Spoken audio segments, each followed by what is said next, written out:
Mesdames et messieurs, chers compatriotes, je m'adresse à vous aujourd'hui en tant que cofondatrice du collectif Initiative Citoyenne, un collectif bénévole et indépendant composé de médecins et de non-médecins qui s'est créé à l'époque de la pseudo-pandémie de H1N1 en 2009.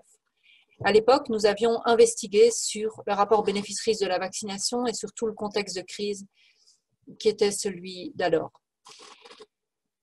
Malheureusement, à cette époque, l'OMS avait déjà modifié sa définition des critères de pandémie en disjoignant le critère de gravité et de mortalité avec celui de contagion et d'extension. Aujourd'hui, nous sommes hélas dans les conséquences de cette définition modifiée. Dans le contexte grave que nous connaissons à l'heure actuelle, avec des restrictions absurdes et disproportionnées de nos libertés, au nom d'une urgence sanitaire qui n'existe plus, nous avons voulu donner la parole à 24 professionnels de santé belges, qui sont des professionnels d'expérience, de terrain, de valeur, afin de leur demander leur avis sur tout ceci, à la fois sur la maladie, sur la restriction des libertés, et leur avis sur les meilleures options pour redresser la situation et avancer enfin dans la bonne direction. Ces professionnels sont des médecins spécialistes, des médecins généralistes, des kinés, des infirmiers, des pharmaciens, des dentistes, des naturopathes. Nous vous invitons à profiter de cet éclairage que vous n'entendrez pas dans les médias mainstream pour avoir un nouveau pouvoir d'action, reprendre votre santé en main, défendre au mieux vos libertés et donc diffuser, s'il vous plaît, massivement ces vidéos autour de vous pour permettre aux gens de se faire une opinion davantage éclairée sur ce qui se passe et ce qui nous attend dans les mois à venir. Si vous êtes professionnel de santé, rejoignez-nous, contactez-nous, rejoignez le groupe et ensemble, travaillons à améliorer la situation et à aller enfin dans la direction que nous méritons. Monsieur, chers amis, bonsoir. Je me présente. Benoît Kéroni, médecin depuis plus de 40 ans. Je réalise cette vidéo afin d'éclairer la tragédie qui frappe notre pays. Je m'acquitte en fait d'une tâche douloureuse qui fait saigner mon cœur. Vous n'êtes pas sans savoir que, sous le couvert d'une urgence sanitaire, laquelle est d'abord le fait d'un emballement médiatique débridé, des pouvoirs dits spéciaux, mais qui perdurent, plongent notre pays dans une ignominie sans précédent depuis la Deuxième Guerre mondiale. Confinement et masques sont ainsi devenus les symboles d'une démocratie bafouée par des politiciens irresponsables, mal conseillés par des individus en conflit d'intérêts permanent. N'importe quel médecin sensé, bien au fait des épidémies, vous dira que le grand air et l'aération correcte des voies respiratoires supérieures sont les bases de toute hygiène collective qui se respecte. Toutes les études scientifiques vont dans ce sens. Ce qui se passe dans notre pays ne relève plus de la médecine ni de la science, mais du droit aux libertés élémentaires, individuelles et collectives, inscrites dans la Charte des droits humains, dans la Constitution et dans notre Code civil. Sous couvert d'une pandémie qui reste à prouver, notre Belgique est sous le joug permanent d'un pronunciamento sanitaire qui ne dit pas son nom. M'adressant aux femmes et aux hommes politiques de ce pays et tout particulièrement aux bourgmestres, je leur demande de se ressaisir et de cesser d'humilier leurs concitoyens et électeurs par des mesures liberticides et dégradantes. M'adressant au corps constitué et tout particulièrement à nos procureurs généraux, à nos magistrats des parquets, à nos gouverneurs de nos provinces, à nos chefs de corps de nos zones de police, je leur demande de veiller à la séparation des pouvoirs et de privilégier en leur âme et conscience les droits humains, le respect de notre Constitution et l'application stricte de nos lois. Je pense tout particulièrement à l'article 563 bis du Code pénal qui interdit le port du masque dans l'espace public. Je leur demande aussi Je leur demande aussi, ainsi, de ne pas devenir, à leur corps défendant, le bras armé d'un présidium élargi qui n'a aucune assise légitime et démocratique. M'adressant aux journalistes qui instillent la peur depuis des mois, je leur demande de dire enfin la vérité. M'adressant à mes confrères, je leur rappelle en toutes circonstances leur serment d'Hippocrate. D'abord ne pas nuire. Enfin, j'ai une pensée émue pour les grands patriotes de ce pays que j'ai eu l'honneur de soigner. Je crois, moi aussi, aux forces de l'esprit et leur demande de veiller à ce que ce beau royaume pour lequel ils ont tant lutté redevienne un havre de paix, de tolérance, de liberté de circulation et d'expression, sans entrave ni muselière. Madame, Monsieur, chers amis, merci de m'avoir visionné. Et je voudrais terminer ce message humaniste par un cri du cœur, issu d'une célèbre chanson de Carlos. Embrassez-vous! Vive la Belgique libre! Aujourd'hui, je décide de prendre la parole, tout simplement parce que je n'en peux plus de contempler tout ce qui se passe autour de nous et de faire comme si tout était normal. Et je n'en peux plus de voir que l'ensemble de la population accepte et ne dit rien, ne va pas contre toutes ces mesures liberticides. Je n'en peux plus de voir qu'à l'hôpital dans lequel je travaille, mes collègues, infirmières, médecins et toute autre profession respectent les mesures en oubliant tout ce qu'on leur a appris depuis leurs études, les normes d'hygiène, la façon d'utiliser les masques, la façon de se laver les mains, la façon de soigner. Je n'en peux plus de contempler cela et de faire comme si c'était normal. Ça ne l'est pas. Les dérives sont graves, autant dans la vie privée que dans la vie professionnelle. Je n'en peux plus de soigner des enfants avec ma muselière. Je n'en peux plus de ne pas pouvoir partager mon sourire, mes émotions. Je n'en peux plus de ça. Je veux retrouver ma liberté d'expression, ma liberté de partage. Je veux retrouver un cercle social. Je veux pouvoir vivre tout simplement. Je veux que mon fils connaisse la liberté. Je refuse que la vaccination soit obligatoire, que ce soit pour les enfants, pour le personnel soignant ou pour tout autre individu de cette société. C'est grave ce qu'il se passe. Je n'en peux plus de contempler ça sans rien faire. Il est temps de bouger, il est temps de se réveiller, il est temps de parler. Et là, aujourd'hui, je parle. À partir d'aujourd'hui, je ne respecterai plus les mesures qui sont obligatoires à l'hôpital. Je ne mettrai plus mon masque sur le parking, je ne mettrai plus mon masque dans les vestiaires à côté de mes collègues, je ne garderai plus ce masque pendant 8 heures de travail. Je l'utiliserai à bon escient, avec mon bon sens d'infirmière, comme on me l'a appris lors de mes études. Je retrouve mon bon sens et j'agis correctement. Le patient a le droit à des soins de qualité.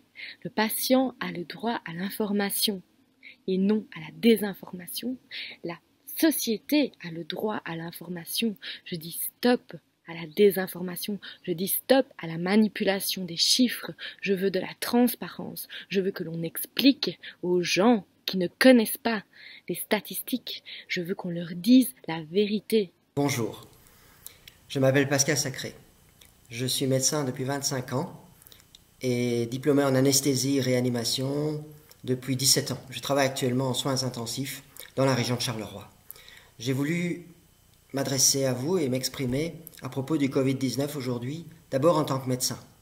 Car ce qui se passe aujourd'hui, ce que je vois autour de moi, m'effraie. Oh, pas le virus, plus le virus.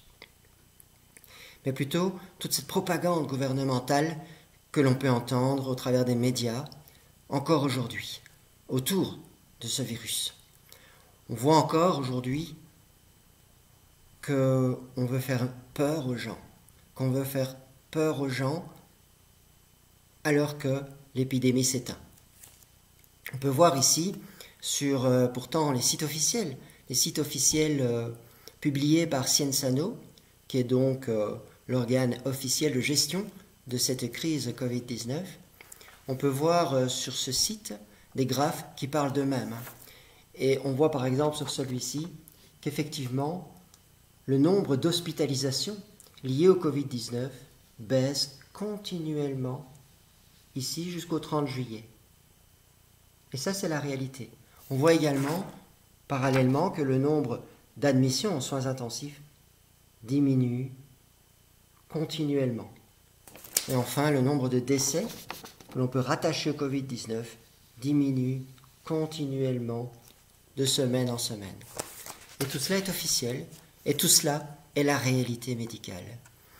Pourquoi aujourd'hui, étant donné cette réalité médicale, continue-t-on à faire peur aux gens en parlant d'une épidémie de tests? Car plus on teste les gens, c'est assez logique, plus on découvre de tests positifs de gens qui ont peut-être fait cette maladie, mais n'en ont ressenti aucun symptôme, n'ont pas dû être hospitalisés pour cela. Par contre, et c'est le vrai reflet d'une maladie, le taux d'hospitalisation, le taux d'admission en soins intensifs et le taux de décès lui diminue sans discontinuer. Et voilà ce qui m'effraie au jour d'aujourd'hui. Alors qu'on continue à faire peur aux gens, et que sur cette peur, utilisant cette peur, sous prétexte de cette peur, on fait passer des mesures dont on peut douter en plus de l'efficacité, mais qui surtout ne sont plus d'actualité, comme par exemple le port continu du masque, même en faisant son vélo dans certaines communes, ou en promenant son chien, ou seul dans la rue. Tout cela n'a plus aucun sens. Et surtout toute cette propagande de nouveaux cas qui sont en fait des testés positifs, mais sans reflet aucun dans le nombre d'hospitalisations, sans aucun signe de gravité. Bonjour, je suis le docteur Provenzano, médecin généraliste à Loverval, donc dans la région de Charleroi. Je voulais faire un petit texte, une petite vidéo pour partager mon désaccord vis-à-vis de toutes les mesures soi-disant sanitaires pour un virus qui n'est pas plus dangereux qu'une grippe, mais dont on nous en fait tout un plat. D'abord, pendant la crise, on ne nous imposait pas le masque, qui là peut-être nous aurait pu nous aider pour la transmission du virus, mais non, rien, aucun masque, rien du tout. Et puis maintenant que, comme n'importe quelle virose, cette épidémie, avec le temps, perd de sa virulence. Et là, on essaye de nous affaiblir en nous forçant obligatoirement à porter des masques dans des endroits clos, maintenant même dans des endroits ouverts, où on se balade en pleine nature et on doit porter des masques. C'est de l'ineptie. Je crois qu'en 25 ans de médecine, j'ai jamais vu une telle mascarade. Et alors quoi, il faut oublier tous nos cours d'immunité en immunologie, de savoir que nous nous battons tous les jours contre des millions et des millions de virus, que nous avons des super anticorps, une bonne immunité, et que nous gagnons chaque jour tous les combats. De temps en temps, si on est affaibli, oui, un peu plus faible, on peut développer une petite pathologie virale, un état grippal, mais ici, nous empêcher de respirer correctement, nous mettre cette muselière toute la journée. Je plains les gens dans l'Oreca qui commencent leur journée à 9h, 10h avec un masque et qui doivent tenir ça jusqu'à la fermeture de leur restaurant en diminuant la capacité de respirer correctement, avec en plus la chaleur, la canicule qui n'arrange rien, notamment pour les personnes en difficulté respiratoire, les bronchites chroniques, asthmatiformes, donc les BPCO, les vieilles personnes qui ont déjà pas mal de difficultés à trouver leur respiration. Si en plus toute la journée on doit leur mettre un bout de tissu devant leur nez, devant leur bouche, qui en plus doit pulluler de microbes vu ce milieu humide, non aseptisé, puisque nous en salle d'op, un masque ça se porte 2 heures, 3 heures, le temps de l'opération, on ne le touche pas. On se lave les mains, on met nos gants stériles, on nous met le masque. Quand c'est fini, on le jette à la poubelle. Ici, quand je vois les milliers de gens qui mettent leur masque dans leur poche, sur le tableau de bord de leur voiture, dans leur veste, qui n'arrêtent pas de le toucher, de le tripoter, une fois au-dessus du nez, une fois en dessous du nez, une fois au-dessus de la tête. Pour aussi une question financière, vont garder le masque comme ça pendant des semaines jusqu'au moment où il sera troué. Là, par contre, on peut dire qu'ils sont à quelques millimètres d'une pullulation microbienne et virale, et même mycotique, car il y a des champignons, des aspergillus et d'autres microbes qui peuvent leur libérer des spores et autres. Donc je dis, on est loin de l'image du masque qui protège contre un virus, qui est aseptique et qui joue son rôle médical de protection. Donc là, on se pose quand même des questions. J'ai l'impression qu'on nous prend vraiment pour des cons. Et le pire, c'est que même les médecins se laissent avoir dans ce système. Or que si on a un bon médecin, si on a appris la médecine, la science, on sait très bien à quoi peut nous servir un masque. Et même quand je vois ça, je me dis, mais où va la médecine?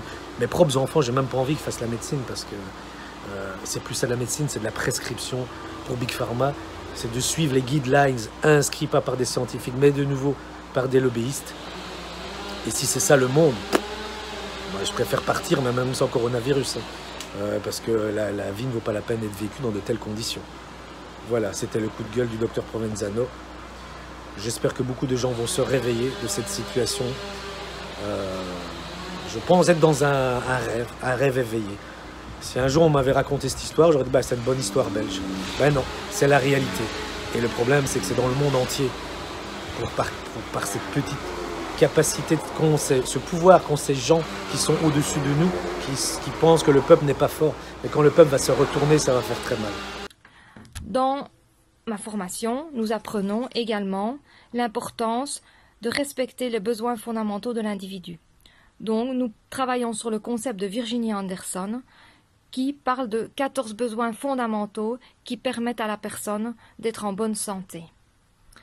Ces 14 besoins fondamentaux font partie des programmes des écoles d'infirmières depuis déjà très longtemps. Ces besoins englobent une approche à la fois biologique, physiologique, psychologique et sociale, et même spirituelle. Et ces besoins sont importants pour maintenir la personne en bonne santé. Ces besoins sont actuellement non respectés par les mesures prises par le gouvernement. Le besoin de respirer n'est pas respecté puisqu'on nous impose le port du masque, et donc nous respirons de l'air vicié. Le besoin de sécurité n'est pas respecté puisque l'on vit dans un climat anxiogène permanent depuis 5 mois. Le besoin de protéger nos téguments n'est pas respecté puisque le nez et la bouche sont enfermés dans ce milieu de culture. Le besoin de croire en ces valeurs n'est pas respecté puisqu'on nous impose des normes qui sont contraires à nos connaissances, à nos croyances, et on nous éloigne de nos familles et de nos proches. Le besoin de se récréer n'est pas respecté à partir du moment où on ne peut pas pratiquer nos activités. Le besoin de communiquer n'est pas respecté à partir du moment où on cache le visage, à savoir que l'expression faciale fait partie de la communication. Et le besoin d'apprendre n'est pas non plus respecté puisque nos enfants ne peuvent plus se rendre à l'école. Je suis donc atterrée, triste et inquiète des mesures prises par ce gouvernement. Je suis cependant certaine que beaucoup de citoyens continuent à croire en notre pays et en notre devise « L'union fait la force ». Ainsi, nous devons croire qu'il est encore possible de se battre pour nos libertés et qu'ensemble, nous pouvons y arriver. Je m'appelle Anne de Vlechoer et je désirais contribuer à la démarche d'initiative citoyenne parce que je trouve que la pression exercée sur la population devient trop forte et trop intense. Depuis l'obligation de porter le masque en rue, à Bruxelles, sur base des chiffres de Seine-Saint-Denis, il tombe à pic, et surtout la présence permanente de la police dans les rues, ce recours à la menace de l'amende, voire pire, m'exaspère au plus haut point. Rien ne me semble justifié là-dedans. Cela me fait d'ailleurs penser à l'histoire de la Seconde Guerre mondiale, le port de l'étoile, les tampons spéciaux sur les cartes d'identité et surtout la complicité de la police dans la poursuite, les arrestations Cela m'est d'autant plus insupportable que sur mon lieu de travail, un hôpital, le port du masque est aussi obligatoire en tout lieu, en tout temps, et une seule entrée pour contrôler les gens qui rentrent, le gel systématique et les files dehors de tous ces gens qui attendent pour pouvoir rentrer par cette entrée unique de l'hôpital. Ces zones pour le voyage aussi, qui changent pour un oui, pour un non, vert, jaune, rouge, orange. Les magasins pris en otage par le biais des bourgmestres, mis à contribution eux aussi sans distinction. Tout le monde est tenu par l'argent. C'est vraiment devenu le nouveau Dieu avec un grand D. Sans compter que j'ai lu dans la presse récemment qu'ils envisagent de forcer les élèves du secondaire à mettre un masque en classe. À quand les primaires, à quand les maternelles, puis des crèches? Où va-t-on? Comment mes collègues et tous mes autres compagnons humains acceptent-ils toutes ces intrusions dans nos vies sur base de chiffres donnés par une clique de 6 personnes? Que les experts scientifiques qui les conseillent publient leurs données. Quand le peuple en a marre, c'est la Bastille. Pour moi, il y a quelque chose de positif, un message positif, car on voit autour de soi de plus en plus de gens réagir, de tous métiers confondus, pas seulement de métiers soignants, médecins, pharmaciens, dentistes, infirmiers, mais également de tous métiers, de toute origine et de tous âges. On voit des personnes se lever, on voit des personnes parler, s'exprimer et dire cela. Et ça fait chaud au cœur. Et je dirais, en droite ligne de ça, qu'il y a vraiment de quoi garder espoir et se réjouir à condition de s'unir, car l'union fait la force, surtout face à cette peur, surtout face à cette propagande omniprésente. On disait dans le passé que science sans conscience n'est que ruine de l'âme. Et je me pose la question de la justesse, de la façon dont les experts de science nous communiquent des chiffres détachés de toute réalité, disant qu'il y a eu autant de cas en plus, mais ne mettant pas ça en rapport avec le fait qu'il y a peut-être eu 10 fois plus de personnes testées.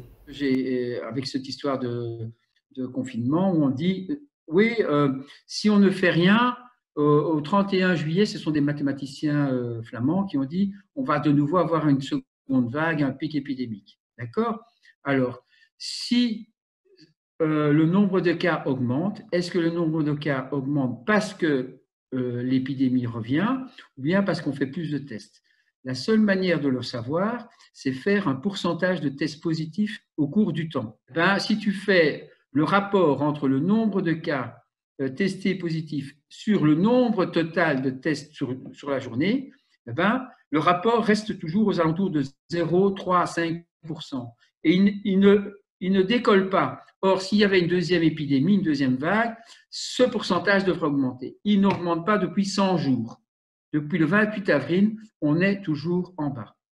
Okay. Donc, ceux qui disent qu'il y a une deuxième vague, faites attention, la deuxième vague arrive, il y a une croissance exponentielle, ce sont des nuls en maths. Point barre. Je l'affirme haut et fort. Voilà. Donc, tout ce qu'on fait là pour le moment, les masques, le confinement et compagnie, et qu'on met une restriction des libertés des gens de se voir, de faire un barbecue et compagnie, c'est une aberration mathématique. Mais la propagande de peur s'intensifie. En mars 2020, nous sommes entrés dans un monde délirant, gouverné par la peur et les mensonges de nos autorités, qui font actuellement tout pour nous prolonger et nous plonger dans la panique sans justification médicale réelle. Une maladie existe lorsqu'elle entraîne des malades, des personnes qui présentent des signes cliniques, qui nécessitent des soins, des hospitalisations et qui sont menacées de mort. Or, lorsqu'on consulte les données officielles de santé publique, on constate depuis 3 mois une baisse continue du nombre des hospitalisations, du nombre d'entrées en réanimation et du nombre de décès, des indicateurs clés d'une épidémie évolutive. Pourquoi les données rassurantes dont on dispose aujourd'hui ne font-elles pas les gros titres des journaux? À quoi rime cette volonté d'imposer le masque alors que la maladie a quitté le pays? De faire croire aux petits-enfants qu'ils ne doivent pas embrasser leurs grands-parents pour les protéger? De rappeler constamment au public que les restrictions pourraient être réimposées bientôt? Sinon à entretenir la panique et s'assurer de la soumission de la population. Bonjour, je m'appelle Pierre Brier, je suis médecin et chirurgien ORL en médecine libérale et en hôpital universitaire, où je gère des projets de recherche, et en particulier dans le but de créer de nouvelles techniques de soins et de nouvelles techniques chirurgicales dans le cadre de maladies un peu spécifiques comme la mucoviscidose ou les malformations respiratoires nasales du nouveau-né. Et je suis très heureux de pouvoir m'exprimer aujourd'hui, car depuis le début de cette pandémie, comme beaucoup de mes confrères, je suis perplexe devant la tournure que prennent les événements, devant les décisions aussi souvent peu rationnelles qui sont prises. Ces attitudes de nos autorités sanitaires sont pour moi totalement incompréhensibles et je laisserai à chacun d'entre vous d'y apporter sa propre réponse. Je m'appelle Agnès Bourria, je suis pharmacien nutrithérapeute et j'ai décidé de prendre la parole aujourd'hui pour m'insurger face à la démesure politico-médiatique autour de la Covid-19. Nous ne sommes plus en phase épidémique. Selon les rapports Sciences Anno, les mêmes qui sont agités pour vous effrayer, eh bien, effectivement, sur les graphes épidémiques, on voit une augmentation du nombre de cas, mais qui est en total décalage par rapport aux hospitalisations et surtout à la mortalité qui reste très bas. Or, c'est par rapport aux signes cliniques et à la mortalité qu'on juge la gravité d'une maladie. Aujourd'hui, le taux de létalité du virus, c'est-à-dire le nombre de décès rapportés au nombre de cas, est extrêmement faible, quasi nul en fait. Non à la peur, reprenons nos droits. Chers collègues, chers confrères, rejoignez-nous afin de faire entendre raison à cette expertocratie qui a littéralement perdu les pédales. On est en fait obligés tous de s'unir. Et j'appelle tous les thérapeutes qui pensent comme nous à venir rejoindre notre groupe sur le site, par le biais du site d'Initiative Citoyenne, qu'on puisse former une grande force de soignants prêts à défendre leurs patients et à remettre de l'ordre dans ce monde qui va dans tous les sens.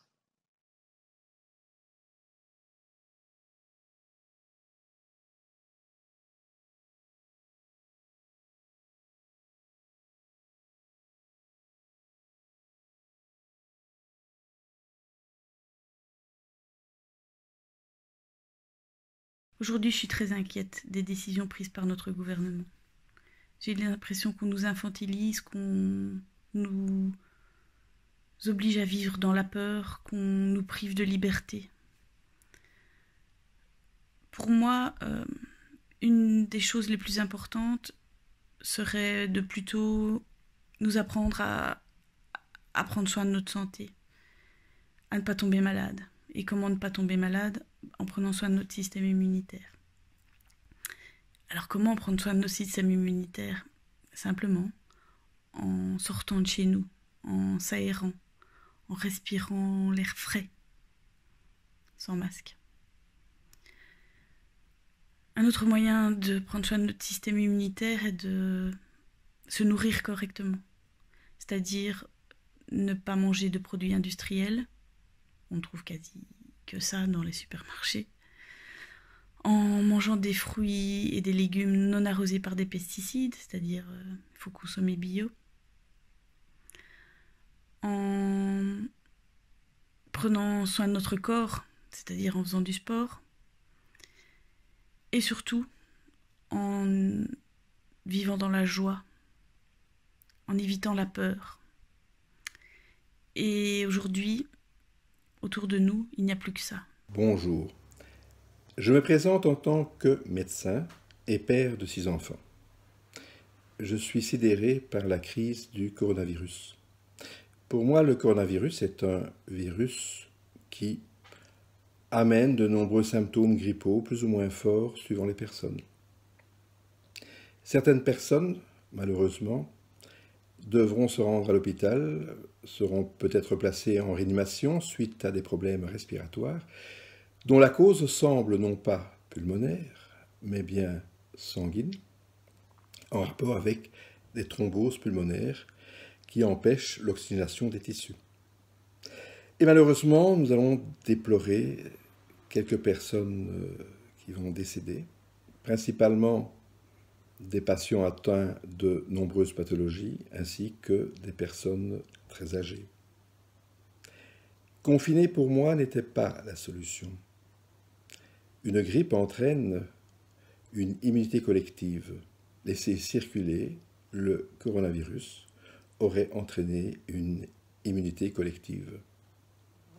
Je partage tout à fait le point de vue de certains scientifiques qui disent qu'il faut dépister, puis traiter, en isolant les personnes infectées, contaminées, et en protégeant les personnes les plus fragiles. On nous dit qu'il n'y a pas de traitement, c'est tout à fait faux. Le professeur Raoult, avec l'hydroxychloroquine et l'azithromycine, a eu de très bons résultats. D'autres médecins ont utilisé une association de macrolides et de céphalosporine. L'Artemisia annua est une plante qui semble donner également de très bons résultats. On a entraîné et entretenu un climat de peur collective. On nous susurre tout le temps des chiffres alarmants qui nous font paniquer en nous disant « vous devez absolument rester chez vous, vous isoler, porter des masques ». On est occupé à créer ce qu'on appelle une psychose collective. Et les médias sont malheureusement très forts pour cela, puisque à la télévision, nous n'entendons plus que ces propos alarmistes. Le gouvernement propose simplement des mesures anti-corona. Porter un masque, certains chercheurs nous démontrent que non seulement ce masque est inutile, mais même dangereux, car il empêche une bonne respiration, il permet l'accumulation de virus bactéries autour de la bouche, ce qui diminue notre immunité. On nous dit distance sociale.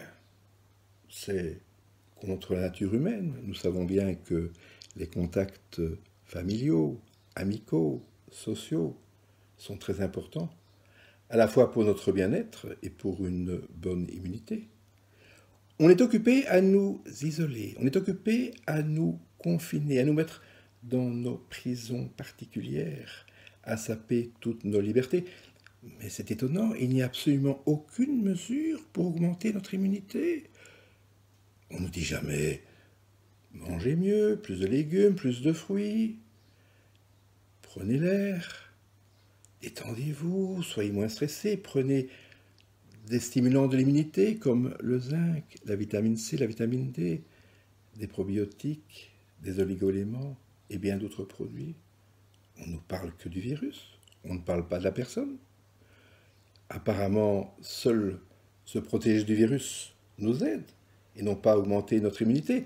Mais les médecins savent que la maladie ne vient pas de l'extérieur, elle vient de l'intérieur. C'est parce que nous sommes fragilisés par une mauvaise alimentation, par une mauvaise hygiène de vie, par une pollution électromagnétique que la 5G ne va certainement pas améliorer, par tous ces conflits intérieurs, par tous nos tourments, que la maladie va apparaître, que le virus va avoir prise sur nous. Sinon le virus ne peut pas nous atteindre. Et donc il est important de retourner à une médecine de la santé et non pas de la maladie. On est occupé à briser les liens sociaux, on est occupé à briser les relations familiales. C'est gravissime. Il n'y a que deux forces dans l'univers, la peur ou l'amour. La peur, elle divise, elle écarte, elle nous rend méfiants, elle nous rend fragilisés. L'amour nous rassemble, nous donne de la chaleur dans le cœur, nous réunit, augmente notre immunité.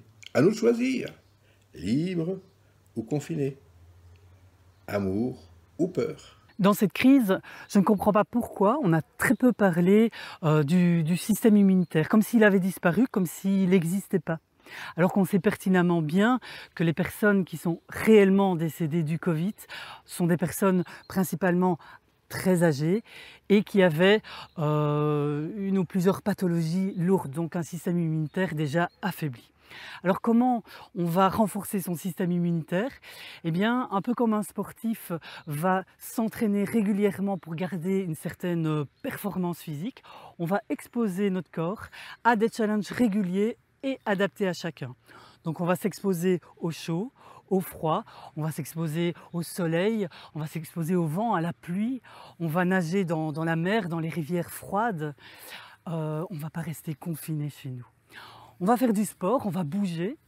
On va renforcer notre système immunitaire aussi par des techniques de respiration. Donc on ne va pas garder un masque toute la journée, ce qui va provoquer une hypoxie à moyen terme ou à long terme. On va avoir une alimentation saine, donc pas une alimentation non périssable comme les pâtes, le riz sur lesquels les gens se sont rués dans la panique, mais on va avoir une alimentation gorgée de micronutriments, de vitamines, de minéraux. On va aussi renforcer le système immunitaire par le contact empathique. Donc nous sommes des êtres de contact, nous avons besoin de ce contact pour fabriquer certaines de nos hormones, mais nous avons aussi besoin de ce contact pour transmettre les bactéries, les virus et augmenter notre capacité adaptative, notre système immunitaire. Nous sommes des êtres composés de 10 fois plus de bactéries que de cellules. Nous allons arrêter vraiment de regarder toutes les informations unilatérales, mensongères et anxiogènes parce qu'on sait très bien l'impact catastrophique du stress sur le système immunitaire. Puisque tout ce que dit la TV est inutile, que faire? Une seule chose, augmenter son immunité. Pour cela, il va falloir faire plusieurs choses. D'abord, prendre de fortes doses de vitamine D. Demandez le dosage à votre médecin. Et selon certains naturopathes, on devrait aller jusqu'à 5000 unités de vitamine D par jour. Sachez que le stress engendré par les mauvaises nouvelles de la TV engendre une chute de l'immunité. On a énormément parlé de tellement de choses en ce qui concerne le Covid, mais j'ai rarement, en tout cas dans les médias généralistes, vu des articles qui parlent un petit peu de comment prendre soin de sa santé en matière de prévention et réexpliquer ce qu'est l'immunité et réexpliquer ce dont elle a besoin. Surtout qu'en plus de ça, on a été en confinement dans un état de stress intense et je n'apprends rien à personne quand je dis que le stress diminue nos défenses immunitaires. Donc, le conseil que je donne de toute façon, c'est de prendre soin de soi, de manger suffisamment bien, d'éventuellement se complémenter en vitamine C, en zinc, de vérifier si on n'a pas des carences, etc. De faire du sport, un petit peu d'activité physique, bien que maintenant, il faudrait éventuellement porter un masque pour faire de l'activité physique, donc je ne sais pas si c'est vraiment le conseil à donner actuellement. Mais de manière générale, je pense que les gens doivent se rendre compte qu'ils peuvent se réapproprier aussi un petit peu et se rendre compte qu'ils ne sont pas juste une machine qui, au moment où elle a une défaillance, elle a une défaillance. En fait, non. Le corps humain est beaucoup plus complexe que ça. On a un système immunitaire qui est là pour nous protéger et si on lui en donne les armes, il travaille un petit peu. Donc, ce n'est pas forcément une fatalité que une fois en contact avec un virus ou une bactérie, on va nécessairement l'attraper et même si on l'attrape, on va nécessairement en développer une forme grave. Je commencerai avec 2 faits scientifiques, 2 études en rapport avec ma spécialité.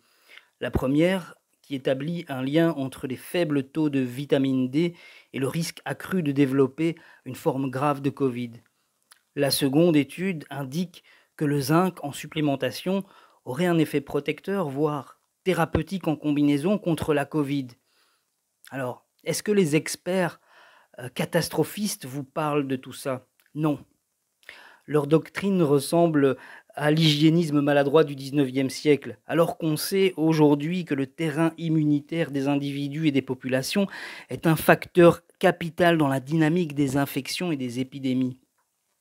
J'en veux pour preuve que dans l'histoire de l'humanité, la plupart des épidémies mortelles étaient précédées de guerres et de famines. L'immunité ne dépend pas de l'extérieur, mais dépend de nous. Donc c'est un terrain. Donc on retourne à l'histoire, il y a eu Deschamps et Pasteur. Et Pasteur a gagné à une voix près. Donc le pouvoir, etc., de la direction de l'humanité dans la médecine a changé à une voix près au niveau des décisions. Et ça a été une bataille terrible à l'époque que l'immunité ne dépend pas de l'extérieur, mais dépend de nous. Donc, c'est un terrain. Donc, on retourne à l'histoire. Il y a eu Deschamps et Pasteur. Et Pasteur a gagné à une voix près. Donc, le pouvoir, etc., de la direction de l'humanité dans la médecine a changé à une voix près au niveau des décisions. Et ça a été une bataille terrible à l'époque.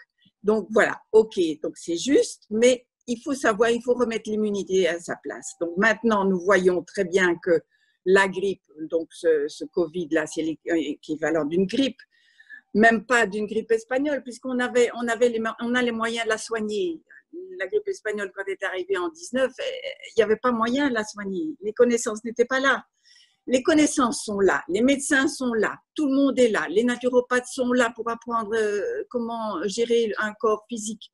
Donc, la première chose qu'il faut savoir, c'est qu'on a les moyens. Nous avons tout ce qu'il faut pour nous défendre.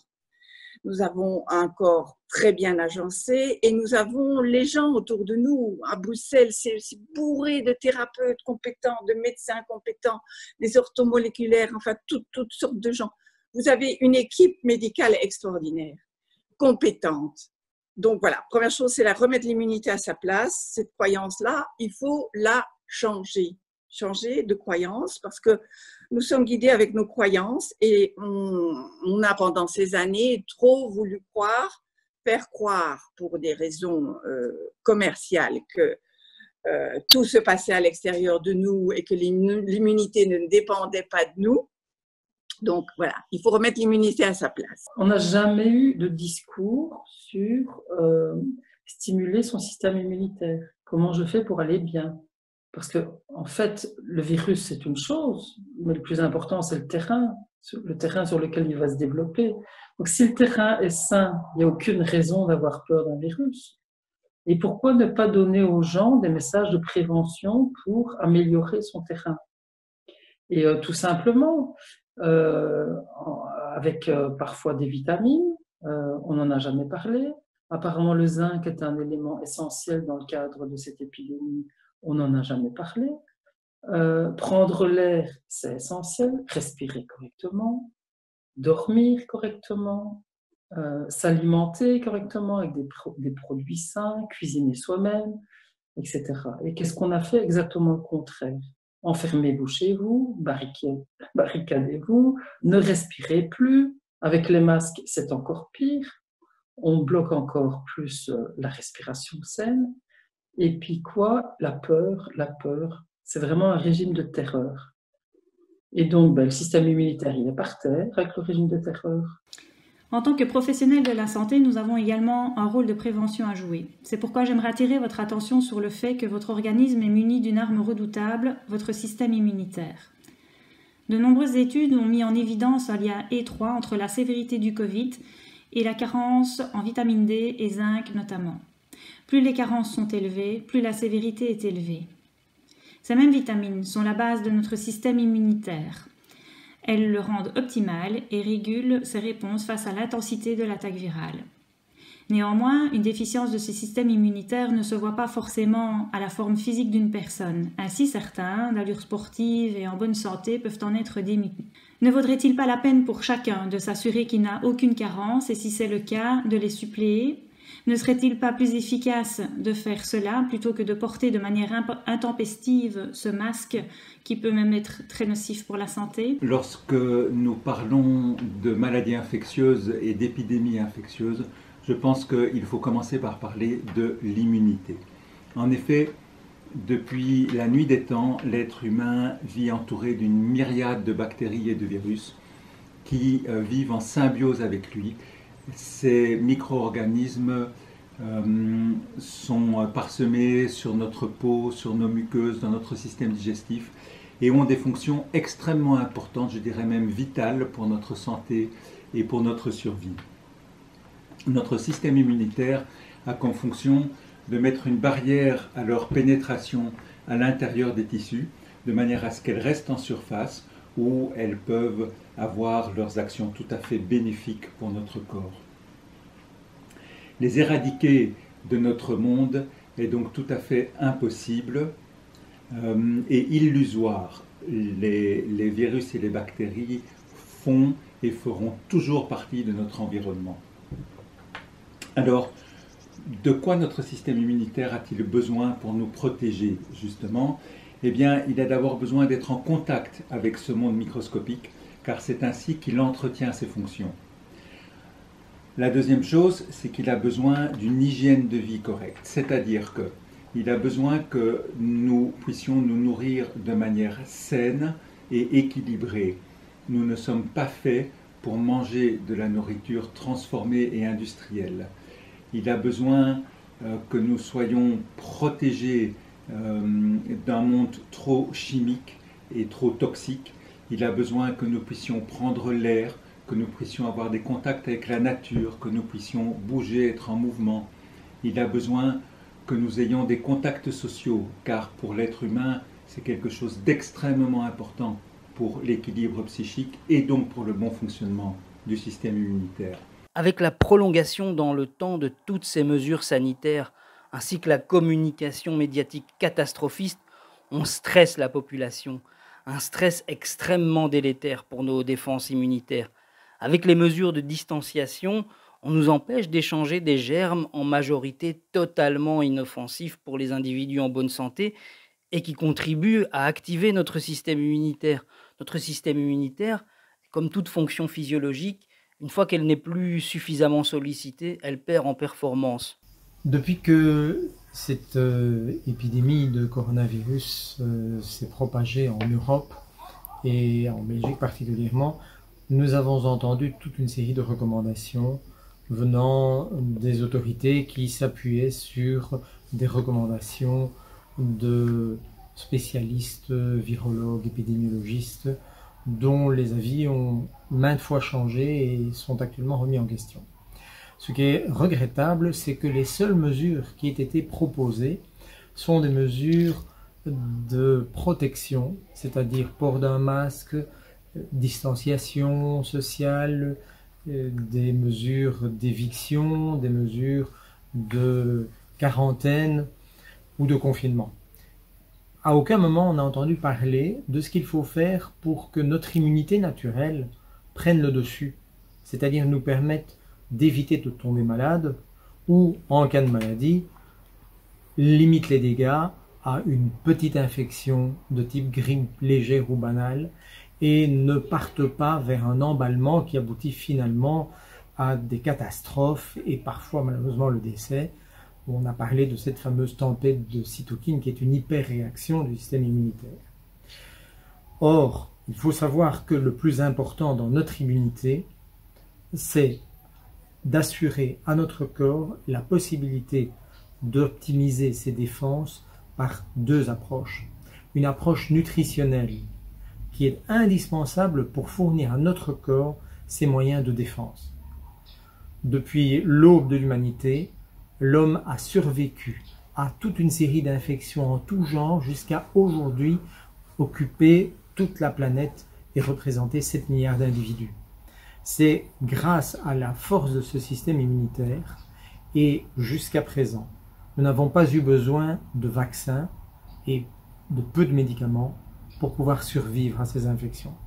Il est important de penser à une alimentation équilibrée qui comporte obligatoirement des vitamines, mais pas des vitamines de synthèse, des vitamines fraîches venant de légumes, de fruits frais, des oligo-éléments qui permettent à notre corps de fabriquer les enzymes, les molécules qui accélèrent nos réactions chimiques, qui permettent à notre métabolisme, cette immense machine chimique qui entretient toute la structure de notre corps, qui permet de réparer, qui permet de construire, qui permet de guérir et d'éliminer les toxines, de fonctionner. Les vitamines, fruits frais, légumes frais, les oligo-éléments, également des fruits et des légumes frais, et c'est très important. Les oméga 3, entre autres acides gras, sont aussi très importants. Il est également capital d'avoir un peu de protéines de bonne qualité et de l'eau en suffisance. L'eau permet de filtrer le sang facilement, permet donc au foie et aux reins d'éliminer les toxines.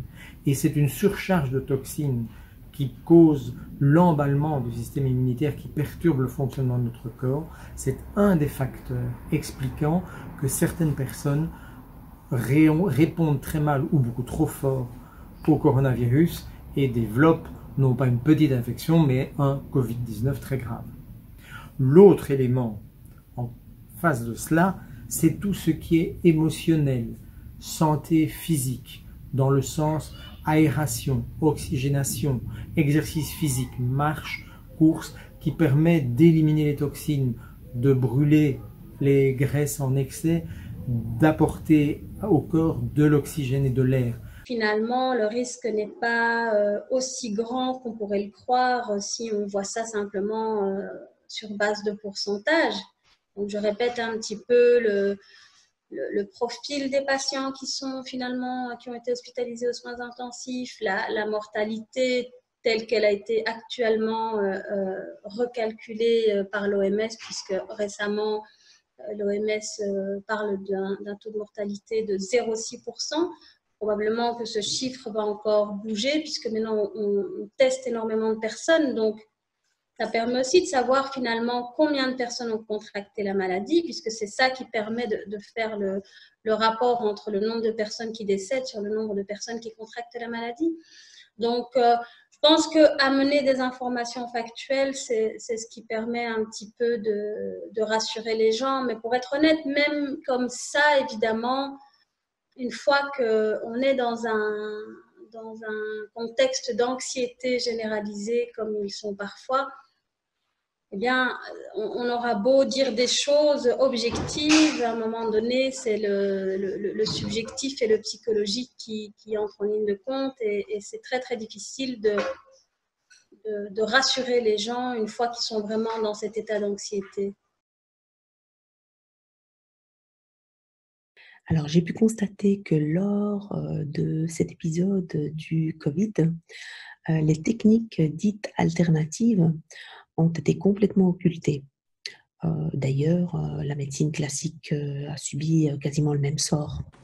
Alors, mon rôle, c'est ce que je fais depuis des mois aussi à la pharmacie avec mes patients, c'est de rassurer. Rassurer premièrement parce qu'il existe des traitements, dont un traitement qui est utilisé par de nombreux pays avec de bons résultats. Il s'agit, vous en avez entendu parler, d'hydroxychloroquine, azithromycine zinc, qui peut être utilisé de façon protocolée et contrôlée au niveau médical. Ce qui se passe, c'est qu'en Belgique, on a dit aux gens, on a interdit aux gens, aux médecins de le prescrire en ambulatoire, c'est-à-dire que c'est réservé à l'hôpital. Alors c'est une aberration complète, c'est totalement honteux parce qu'on sait très bien que ce traitement est plus efficace s'il est pris le plus tôt possible dès les premiers symptômes. Et ici en Belgique, qu'est-ce qu'on a dit aux gens? On a dit vous attendez, vous restez à la maison, si jamais ça ne va pas, vous allez à l'hôpital. Et là, on pouvait leur prescrire le traitement d'hydroxychloroquine. Mais c'était déjà un peu trop tard, ça ne donnait pas toutes les mêmes chances à tout le monde en tout cas. Et donc ça, moi j'ai trouvé ça complètement inadmissible. On sait que ces traitements ont des interactions. L'hydroxychloroquine est utilisée depuis très longtemps dans de nombreux pays, donc c'est un médicament bien connu, bien étudié. Idem pour l'azithromycine. J'ai regardé chez nous, rien que pour ma pharmacie qui est une moyenne de taille moyenne, en 2019, j'ai délivré 300 traitements équivalents de 3 jours en azithromycine. Donc si c'était un traitement tellement dangereux, je ne pense pas qu'il aurait été prescrit de façon aussi large, ou alors ils ont pris des gros risques les années précédentes avec notre santé aussi. Donc 300 boîtes multipliées par les 5000 pharmacies de Belgique, je vous laisse faire le calcul du nombre de boîtes qui ont été prescrites pour un médicament soi-disant dangereux ou pour lesquels il fallait faire très attention. Donc leurs raisons sont parfois assez douteuses. Alors on me dira que de nombreuses personnes sont décédées malheureusement ce printemps et que les hôpitaux ont été surchargés. Eh bien moi, je n'ai pas peur de dire, à l'instar du professeur Perron en France, que c'est la politique désastreuse de nos dirigeants et leur manque de clairvoyance qui a conduit à cette situation. Nos voisins allemands et hollandais s'en sont mieux sortis que nous, car face au même virus, les résultats dépendent des actions politiques et de leur cohérence. on m'a empêché d'avoir accès à des traitements. Moi, désolé, si Didier Raoult avait raison, j'avais le droit, en mon âme et conscience, en tant que médecin, de dire dans mon colloque singulier, oui ou non, je vous le donne. D'accord? Alors, moi, j'ai eu un patient récemment qui était Covid-19 positif. Eh ben, je n'ai pas pu lui donner le plaquenil, l'hydroxychloroquine, mais j'ai pu lui donner d'autres traitements classiques. L'azithromycine est commercialisée sous 10 marques différentes par 10 laboratoires, donc elle est disponible, elle n'a jamais été en rupture de stock. Je lui ai donné encore une céphalosporine telle qu'un médecin français avait dit de faire, et je lui ai donné du zinc. J'ai encore revu aujourd'hui ce patient, il va bien, point barre. Mais je n'avais pas accès au restant du traitement. Voilà. Et ça, si maintenant il y a une prochaine épidémie, s'il y a un ministre de la Santé qui dit vous pouvez traiter comme ceci et pas comme cela, alors à quoi ça sert d'avoir fait 7 ans de médecine? Parce qu'il y a un ministre de la Santé qui va dire c'est celui-là et pas un autre. Ça, c'est inadmissible en tant que médecin. Et de nouveau, c'est cette mise hors jeu de la médecine de première ligne pour ce qui concerne effectivement la liberté thérapeutique. Donc, Facebook a le droit de décider qu'un traitement n'est pas valide et qu'on ne peut pas en parler, mais un médecin de première ligne qui a quand même quelques années d'études derrière lui, qui connaît ses patients, qui connaît ses antécédents, qui connaît ses contre-indications, qui connaît sa capacité ou pas à pouvoir prendre un traitement, c'est la base même de l'anamnèse en médecine et de la connaissance du dossier de nos patients. Je pense qu'il est quand même plus à même de savoir quel traitement lui est indiqué ou ne l'est pas, ou en tout cas, quel traitement risque de lui faire plus de mal que de bien. C'est quand même la base et le fondement de ce qu'on fait en médecine générale. Dire que je suis un médecin qui a traité mes patients en mars et avril avec de l'hydroxychloroquine, avec de très bons résultats. Et quand je voulais commencer à faire une étude là-dessus en mai, je n'avais plus de patients. Donc, c'est-à-dire que pour moi, le crise était mars et avril et le hydroxychloroquine marche très très bien. Il faut le faire correctement, il faut le faire par un médecin et il faudra donc qu'on ait une information correcte au médecin, comme on le prescrit. Pour l'instant, le Centre belge d'information pharmaceutique avait donné un avis, je pense, en fin juillet, qui était étrange parce qu'il n'avait pas réussi à trouver une seule étude qui montrait que l'hydroxychloroquine fonctionnait bien pour le Covid-19. C'est très étonnant, ça ne correspond pas du tout aux médecins sur le terrain. Et donc, je crois qu'ils doivent revoir la copie en Belgique et regarder plus profondément et demander les médecins qui traitent les patients comment traiter, donc, et ne pas écouter ce qu'ils vont chercher sur Internet. Vous savez que si vous faites une recherche sur Internet sur, par exemple, les méfaits de certains vaccins, vous n'allez trouver rien du tout. Et c'est parce que ces sortes d'informations sont effacées de l'Internet par certains pouvoirs qui ont de l'argent. Et je crains que c'est la même chose avec les informations sur l'hydroxychloroquine. Si les experts de la Centre belge pharmaceutique vont chercher sur Internet, ils ne vont rien trouver de bon sur l'hydroxychloroquine, probablement, parce que cela semble s'effacer au fur et à mesure que c'est mis en ligne. Donc, il y a un problème de l'accès aux informations correctes et je crois que nous devons surtout demander conseil aux médecins qui soignent, les médecins qui soignent avec de bons résultats.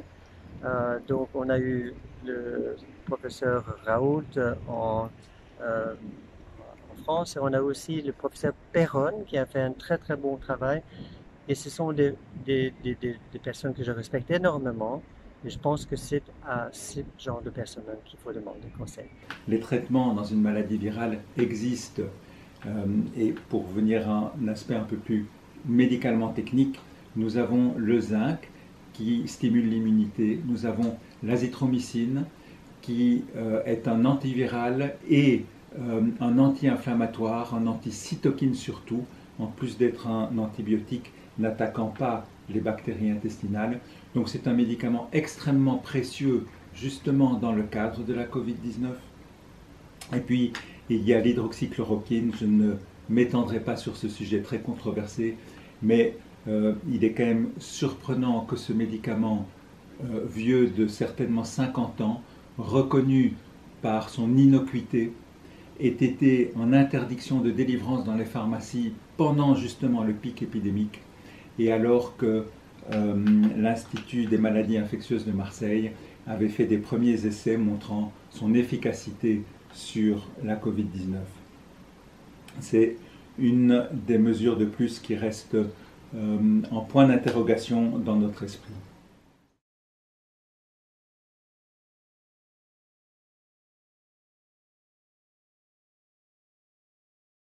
Et d'autre part, je voudrais également qu'on prête une attention particulière aux conséquences et aux conséquences psychiques et physiques sur nos enfants et nos adolescents, parce qu'ils ne peuvent plus continuer à supporter de vivre dans un tel climat d'incertitude. Nous espérons de tout cœur que cette rentrée puisse se faire de la manière la plus normale possible. En effet, tous ces enfants ont besoin de pouvoir se retrouver de la manière la plus normale, c'est-à-dire sans masque, pour pouvoir rire, pour pouvoir respirer, pour pouvoir grimacer. Ils doivent pouvoir se toucher, ils doivent pouvoir jouer ensemble de la même manière qu'ils l'ont toujours fait. Il faut aussi que leurs professeurs puissent donner cours sans masque, de manière eux aussi à pouvoir respirer, mais à ce qu'on puisse aussi voir leur expression faciale, à ce qu'on puisse voir leur articulation. Tout ça est fondamental pour une école. Et tout cela est important autant pour les primaires, pour les maternelles, pour les primaires et pour les secondaires. N'oublions pas que les enfants, c'est notre avenir, c'est l'avenir de notre société, c'est eux qui construiront le futur. Et donc il est vraiment important de leur garantir une rentrée qui leur permette un épanouissement et un développement social comme nous espérons tous qu'ils puissent l'avoir. Alors, le fait de mettre un masque, un tissu ou peu importe une visière, etc., va faire entraver en fait ce mécanisme. Donc, qui va mettre à mal en fait l'oxygénation. Ok ? Alors, j'aime bien prendre l'exemple de cette expérience qui a été menée dans une classe d'élèves et qui ont constaté en fait qu'en hiver, ces mêmes élèves avaient beaucoup plus de mal à se concentrer qu'en été. Eh bien, c'est tout simplement une question d'oxygénation. En hiver, tout est barricadé, alors qu'en été, tout est ouvert et l'oxygène circule mieux et les enfants peuvent s'aérer évidemment plus facilement. Je suis en train d'interpeller un petit peu dans mon entourage, de dire rendez-vous bien à l'école à la rentrée, faites des courriers pour les médecins du PSE et exigez un consentement avant de faire quoi que ce soit comme test aux enfants. Que je ne sais pas trop où ils veulent en venir avec ça, parce que d'une part, on te dit les enfants en dessous de 6 ans ne doivent plus être testés en cas de symptômes, et puis ils ne sont pas contaminants, et tchic et tchac, on ne sait pas à partir de quel âge on veut obliger les masques, et en même temps on veut tester tout le monde. Enfin, ça devient totalement hallucinant. Moi, je crois qu'il vaut mieux effectivement être absolument contre toute demande de testing forcé pour les enfants, clairement. Actuellement, s'ils ne bougent pas, si la population ne bouge pas, ce sont les enfants qui vont écoper. Ils rentrent le 12 septembre ou début septembre en Belgique. Donc, il faut actuellement travailler pour éviter que les enfants ne soient affaiblis, parce que ce vaccin qui est actuellement, d'abord, il n'est pas juste, il n'est pas conforme, il n'est pas légal. Donc, ils sont en train de faire des tas de choses illégales et dans notre dos et à notre barbe, tout ça parce que c'est soi-disant l'état d'urgence. Même l'état d'urgence n'est plus légal. L'état d'urgence est fait pour être institué quand il y a urgence. Il n'y a plus d'urgence. Tous les médecins le disent. Le professeur Raoult l'a dit je ne sais combien de fois. Ça fait 2 mois que l'épidémie est circonscrite. Donc, nous sommes dans un état soi-disant en urgence et c'est faux. Ce sont les médias qui passent ce message et ils mentent. Il y a des conflits d'intérêts. Donc, comment est-ce qu'il faut agiter la pendule? Il faut attendre que les enfants soient pris, qu'ils soient pris en otage pour que les gens réagissent. Non, ce sont les parents qui doivent réagir maintenant. Le code vert, effectivement, c'est soit pas de circulation du virus au vaccin. Mais pas de circulation du virus. Je pense que si on veut créer des tests PCR positifs, on en aura. Donc, à un moment donné, je pense que de dire qu'il y aura 0 PCR, C'est illusoire puisqu'on nous dit qu'il faut apprendre à vivre avec ce virus qui va probablement diminuer en gravité, etc. Mais donc, je trouve que conditionner effectivement ce code vert à la vaccination, rien que ça, c'est vraiment scandaleux. On ne connaît pas l'efficacité de la vaccination. Comment est-ce que la vaccination serait la seule manière d'être en code vert? Ils sont en train de dire aux enfants, votre école, ce ne sera jamais plus comme avant, en fait. Ça veut dire aussi qu'on va forcer le vaccin aux enfants, aux ados. Ils ne retourneront pas 5 jours sur 5 à l'école tant qu'ils ne seront pas vaccinés. C'est ça que ça veut dire, en fait. C'est quand même incroyable. Déjà, ça, en fait, c'est une manière de nous dire qu'on va l'obliger dans certains contextes. On apprend à toute une génération d'enfants et d'adolescents à avoir peur des relations sociales. On leur a d'abord appris qu'ils étaient une menace pour les adultes et pour leurs grands-parents, qu'ils ne pouvaient plus approcher. Et maintenant, on leur apprend à l'école à ne plus approcher ni toucher leurs copains ou leurs copines. On leur apprend à avoir peur des contacts avec les autres. Et on les oblige à mettre un masque qui les empêche de rire, de jouer et de vivre librement. On met un masque à leurs professeurs, de manière à ce qu'ils ne puissent plus voir leur expression faciale, leur articulation.